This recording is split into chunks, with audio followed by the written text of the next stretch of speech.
Democracy depends on a free press. Please support our independent journalism at democracynow.org/give.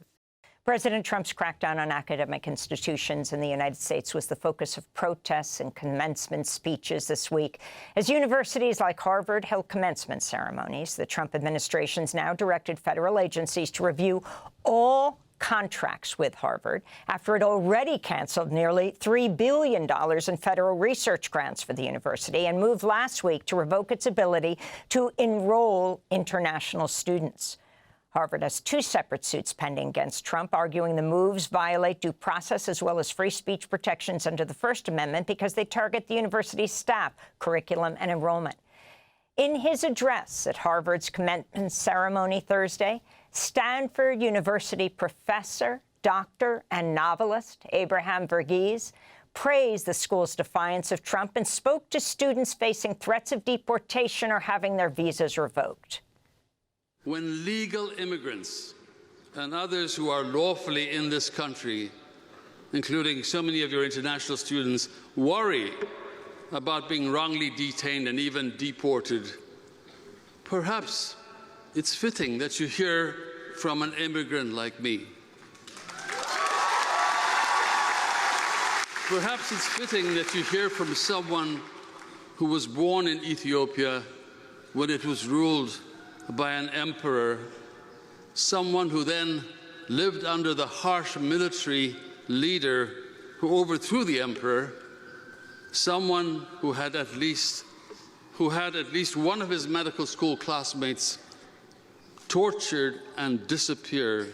More than a quarter of the physicians in this country are foreign medical graduates.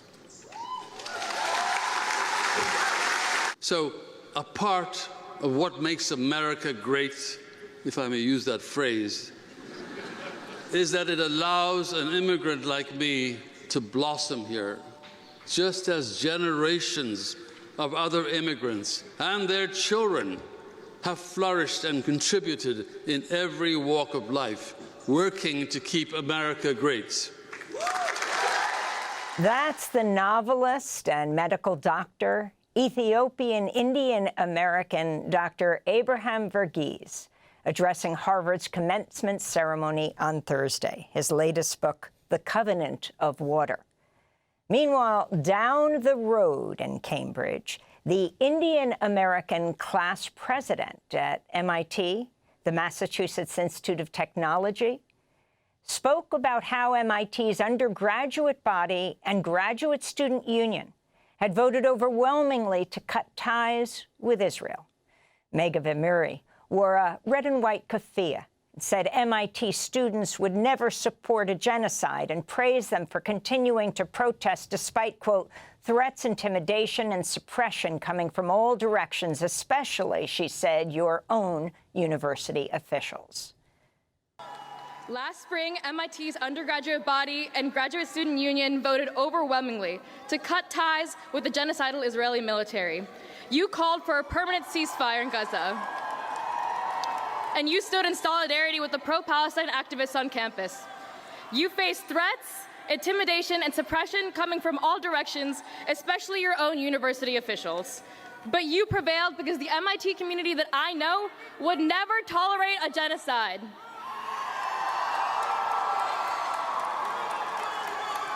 Right now, while we prepare to graduate and move forward with our lives, there are no universities left in Gaza. We are watching Israel try to wipe Palestine off the face of the earth, and it is a shame that MIT is a part of it. The Israeli occupation forces are the only foreign military that MIT has research ties with. This means that Israel's assault on the Palestinian people is not only aided and abetted by our country, but our school. As scientists, engineers, academics, and leaders, we have a commitment to support life, support aid efforts, and call for an arms embargo, and keep demanding now, as alumni, that MIT cuts the ties. That was MIT class president Megha Vemuri, now Indian American graduate of MIT. This comes as Jelani Cobb, the dean of Columbia University's Graduate School of Journalism, another school facing attacks by the Trump administration, writes for the New Yorker magazine this week about how, quote, academic freedom in the United States has found itself periodically under siege. In his piece headlined "A Tumultuous Spring Semester Finally Comes to a Close," he describes how he consulted with Ellen Schrecker, a historian and the author of No Ivory Tower, McCarthyism in the Universities, along with other deans at Columbia. They spoke about government repression on college campuses in the 1950s through to the present. Schrecker told him, quote, "I've studied McCarthyism's impact on higher education for 50 years. What's happening now is worse," he quoted her saying. Well, we begin today with Ellen Schrecker in person joining us in our New York studio. She's the author of Many Are the Crimes, McCarthyism in America, No Ivory Tower, McCarthyism and the Universities. Schrecker's also the author of The Right to Learn, Resisting the Right-Wing Attack on Academic Freedom. And she just wrote a piece for The Nation headlined Worse Than McCarthyism, Universities in the Age of Trump. Schrecker has been active in the American Association of University Professors, AAUP, since the 1990s. I should note she has 3 degrees from Radcliffe Harvard and formerly taught there. She's a graduate of Radcliffe, 1960. Ellen Schrecker, welcome to Democracy Now! It's great to have you with us. As we look at these universities under attack, you've studied higher education for over half a century. Let's talk about what was happening then and what's happening today. Okay. The main thing that happened then to universities was that about 100 faculty members, most of them with tenure, were fired and blacklisted. That happened in every major institution of civil society within the United States. And although the universities pride themselves on academic freedom, whatever that means, they collaborated with the forces of repression that were actively imposing a climate of fear and self-censorship throughout American society. Today, what's happening is worse. So much worse that we have to really find a new phrase for it. I don't know what it'll be. But during the McCarthy period, it was attacking only individual professors and only about their sort of extracurricular political activities on the left in the past and in the present, then present. Today, the repression that's coming out of Washington, D.C., it attacks everything that happens on American campuses. I'd like you to start off. We have a very young audience. We also have their parents and their grandparents around the world. And I'd like you to start off by talking about who McCarthy is. What do we mean by the McCarthyism of, for example, the 1950s? Okay, that's a very good way to start, because McCarthyism, unfortunately, is misnamed. It is not just the career of Senator Joseph McCarthy, who came onto the stage of history in 1950 after the ism that he gave his name to had been really dominating American domestic politics since the late 1940s. 47 is when the Truman administration imposed a loyalty test, an anti-communist loyalty test on its employees. So if we wanted to name this phenomenon of political repression, anti-communist political repression, and I want to specify that it didn't attack randomly people on the left, but very specifically people who had some kind of connection, usually in the past, with the communist movement. That during the 1930s and 40s was the most dynamic force on the left, even though it was a very flawed very flawed political group, it was nonetheless very influential on the left. And if we wanted to give that political repression of the 1940s and 50s a name, it should have been Hooverism, after the FBI director J. Edgar Hoover. You know, the movie Good Night and Good Luck, they showed real black and white footage of McCarthy, and test audiences thought he was too harsh, unrealistic, not realizing it was actual footage. And now you have Good Night and Good Luck on Broadway, George Clooney starring in it. And it is the financially most successful Broadway show we've seen. Is going to be now for free on CNN in a few days. But the significance of that what people feel today was a cartoon character was in fact much harsher and sharper than people ever dreamed. Yeah. He was beyond the pale because, like the current president, he had no guardrails, as it were. Not to mention Roy Cohn, his sidekick in the hearings, who would later go on to mentor Donald Trump until at the very end of his life, Donald Trump rejected him when he was dying of AIDS. Exactly.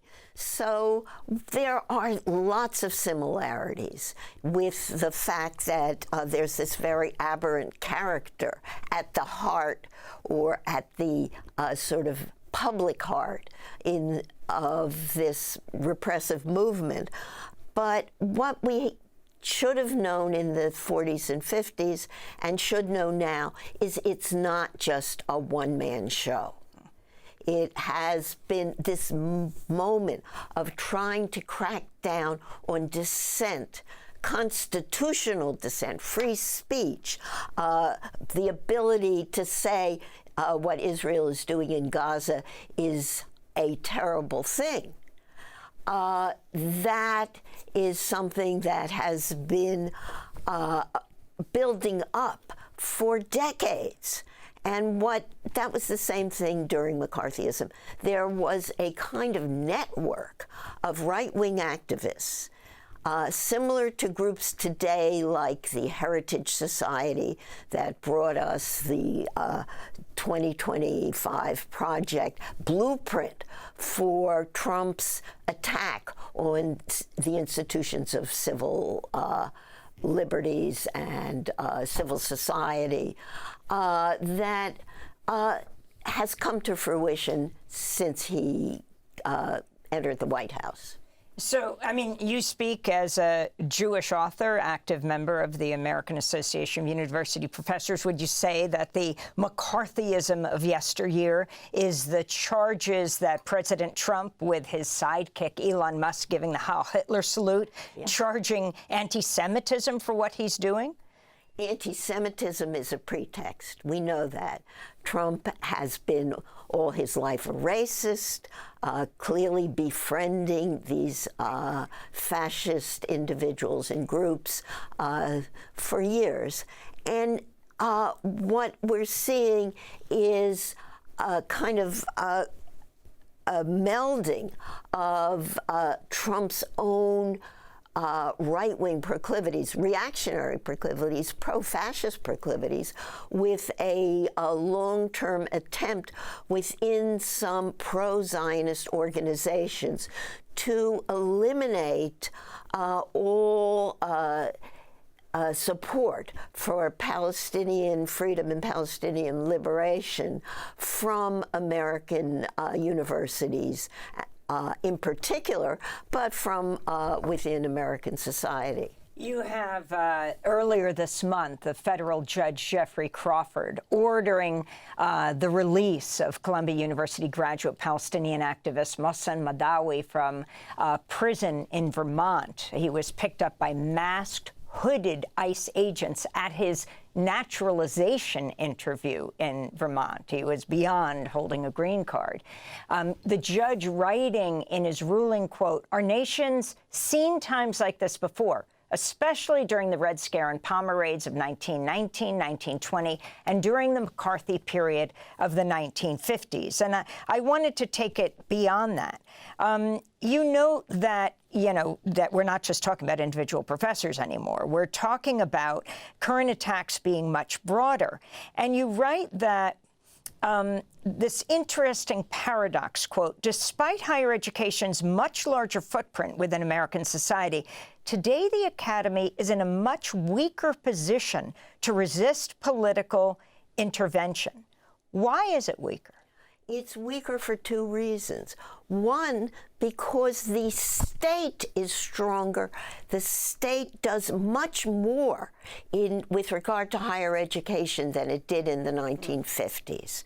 You know, it supports most important basic scientific research. It regulates things on campus with regard to, shall we say, diversity, equity, and inclusion, with trying to ensure that all Americans have a good shot at higher education. That was a push by the federal government. So you can see that the government is much more involved. It funds student loans. Most smaller universities without huge endowments rely on students who have to get federal loans in order to pay tuitions. So what he's doing by withdrawing federal money from higher education is essentially threatening to destroy American higher education today. I wanted to turn to the clip of Secretary of State Marco Rubio speaking in March following the arrest of the Columbia graduate student, now graduated graduate student, albeit he was in jail in Louisiana when he got his diploma at Columbia, Mahmoud Khalil. If you tell us when you apply, hi, I'm trying to get into the United States on a student visa, I am a big supporter of Hamas, a murderous, barbaric group that kidnaps children, that rapes teenage girls, that takes hostages, that allows them to die in captivity, that returns more bodies than live hostages. If you tell us that you are in favor of a group like this, and if you tell us when you apply for your visa, and by the way, I intend to come to your country as a student and rile up all kinds of anti-Jewish student, anti-Semitic activities, I intend to shut down your universities. If you told us all these things when you applied for a visa, we would deny your visa. I hope we would. If you actually end up doing that, once you're in this country on such a visa, we will revoke it. And if you end up having a green card, not citizenship, but a green card as a result of that visa while you're here in those activities, we're going to kick you out. Of course, the Trump administration has not proven any of this. And a number of students have been released from prison with very angry judges talking about where are the grounds for these people to be imprisoned. Mahmoud Khalil has been now imprisoned for 3 months as his little baby was born here in New York. If you can talk about what this leads to, these kind of harsh attacks when it comes to speech and when it comes to universities. You were just addressing the deans at Columbia University. Some compare Harvard Harvard fighting back against the Trump administration and Columbia conceding and the pressure it's put on its students. Yeah, this has been a constant in the history of American higher education to collaborate with political repression. Universities do not fight back. They didn't fight back during the McCarthy period. We're not fighting back until this miracle. It really was a miracle, totally unexpected, of the president at Harvard saying, no, I cannot go along with what you were asking. And what they were asking... The Jewish president at Harvard, right, Alan Garber, who President Trump is accusing of anti-Semitism. Well, of course, we're all anti-Semites, as long as we feel that maybe you shouldn't be killing babies in Gaza every day. But what we're seeing is the beginning of a pushback against what Trump is doing, what his entire apparatus of hoodlums, I think, is trying to do to the universities. And that wonderful quote you had from Secretary of State Rubio when he said, you know, paraphrasing these supposed terrorists, that they wanted to shut down the universities. He's doing more to shut down the universities than probably anybody else in America at this moment. Threatening to revoke the visas of all international students. What about the role of your organization, the AAUP, the American Association of University Professors? Right. We are a group that is over 100 years old, and when we were founded, it was a period very much like today, where outsiders, politicians, and especially very wealthy business people on boards of trustees were interfering with what faculty members were saying and doing with regard to, at that point, there was a lot of labor unrest and attempts to create unions. And university professors were sort of saying, well, look at the working conditions under which American workers are being oppressed. Let's do something about industrial accidents and things like that. Today, we're seeing that in every way, the federal government, state legislators interfering with the academic work of university professors. And that is what my organization is trying to do, is to protect the integrity and the educational value of what goes on American campuses. Do you hold out hope in this last minute we have together? Yes. Because, unfortunately, we have no model we can follow from McCarthyism because there was no pushback. But today we're seeing people marching to commencement at Harvard, wearing labels saying, you know, enough is enough, President Trump. We're seeing huge crowds showing up to welcome Mosen coming back from Vermont after having been picked up by ICE. We're seeing a growing movement within civil society that has to be maintained, and has to be maintained for years. I mean, the damage that the Trump administration is doing is absolutely beyond the pale and has never been equaled in American life with regard to higher education. So we've got to get out there in the trenches and even begin to think some more about, okay, if they're not paying attention to the judges, if the Supreme Court folds, and let us pray that it does not, what do we have to do? We're going to have to leave it there. Ellen Schrecker, author of Many Are the Crimes, McCarthyism in America, No Ivory Tower, McCarthyism and the Universities, also the author of The Right to Learn, Resisting the Right-Wing Attack on Academic Freedom. We'll link to your piece in The Nation, headlined Worse Than McCarthyism, Universities in the Age of Trump, as well as Jelani Cobb's piece in The New Yorker that extensively quotes you, Ellen Schrecker, at democracynow.org. Democracy Now! Is funded by viewers like you. Please give today at democracynow.org/give.